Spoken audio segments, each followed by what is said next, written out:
जय भीम, नमो बुद्धाय, good morning. कसे आहात तुम्ही सर्व? आय होप तुम्ही सर्व मजेत असणार. तर स्वागत आहे तुमचं माझा मिनी ब्लॉगमध्ये. तर मी जात आहे मुंबईला. म्हणजे मी रात्रीच निघली होती, पण मी रात्रीची क्लिप काही काढलेली नाही, कारण मला सुचलंच नाही.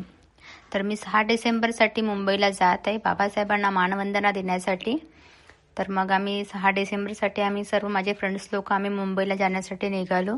तर आम्ही मग ट्रेनमध्येच बसलेलो होतो. आम्हाला वाटायचं कधी कधी मुंबई येते, कधी कधी दादर स्टेशन येणार आणि आम्ही उतरणार, कारण आम्ही ट्रेनचा सफर करून आमच्या पहिल्यांदा होता सफर आणि आम्ही खूप थकलेलो होतो. आणि मग आम्ही नंतर दादरला पोहोचलो. दादरला पोहोचल्यानंतर आम्ही तिथे उतरलो. तर मग आम्ही म्हटलं आता आम्ही चैत्यभूमीला निघू. मग आम्ही चैत्यभूमीला जाण्यासाठी निघालो. बघितलं तर एवढी गर्दी, बापरे काय सांगू मी तुम्हाला, एवढी गर्दी की खूपच, आम्हाला त्यातला पूर्ण रात्रच होऊन गेली. आणि मग तिथं बघितलं तर एवढी सारी भीड, बापरे.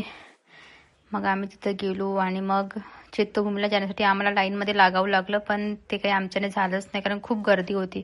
मग म्हटलं आम्ही दुसऱ्या दिवशीच निघू. मग आम्ही दुसऱ्या दिवशी निघालो, काउंटरवर तिकीट काढली लोकल ट्रेनची आणि मग आम्ही निघालो ट्रेनसाठी. लोकल येणार म्हणून दादरची तिकीट काढली आणि आम्ही निघालो लगेच.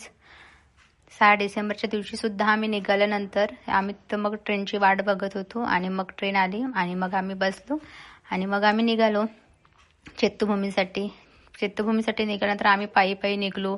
बापरे, स्टेशनला सुद्धा एवढी गर्दी होती की खूपच गर्दी होती, काही समजत नव्हतं कुठं जायचं काय जायचं. आणि मुंबई आमच्यासाठी नवीन होतं.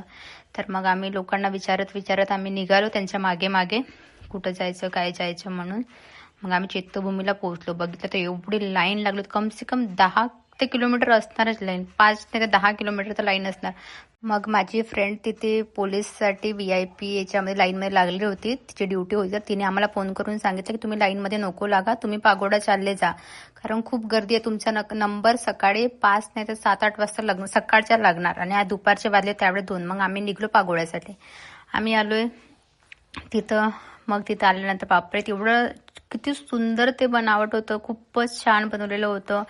आणि तिथं पण खूप गर्दी होती. आणि आम्ही नागपूरला राहतो ना, मग नागपूरचं वातावरण आणि मुंबईचं वातावरण खूप वेगळं आहे आणि ते मला सूट नव्हतं होत. आणि माझी तब्येत बार बार खराब होत होती, मला काही कळत नाही, मला श्वास घ्यायला तकलीफ होत होती, एवढं माझी तब्येतच खूप खराब होत होती. मग मी म्हटलं मला काहीतरी कुठेतरी बसायचं आहे. तर आपण चैत्यभूमीला जाण्यासाठी आणि चैत्यभूमीला पण आपण गेलो नाही. मग आम्हाला काही असं वाटत नागपूरला रिटर्न चालले जाऊ आम्ही. पण मग आम्हाला वाटतं आपण एवढं लांब आलो, येण्याचं काय अर्थ, आपण चैत्यभूमीसाठी आलो. म्हटलं चला मग उद्या आपण दर्शन घेऊ चैत्यभूमीचे, आता पागोडाच फिरून घेऊ आपण. आम्ही पागोडा पूर्ण फिरून घेतला. आम्ही बघितलं किती छान होतं तिथं. मग आम्ही घरी जायसाठी निघालो. बघा इथे पण किती सारी पब्लिक आहे, बापरे. मग आम्ही लाईनमध्ये लागून घरी निघलो. माझा ब्लॉग तुम्हाला कसा वाटला, लाईक कमेंट सबस्क्राईब नक्की करून मला सांगा तुम्ही. Bye bye.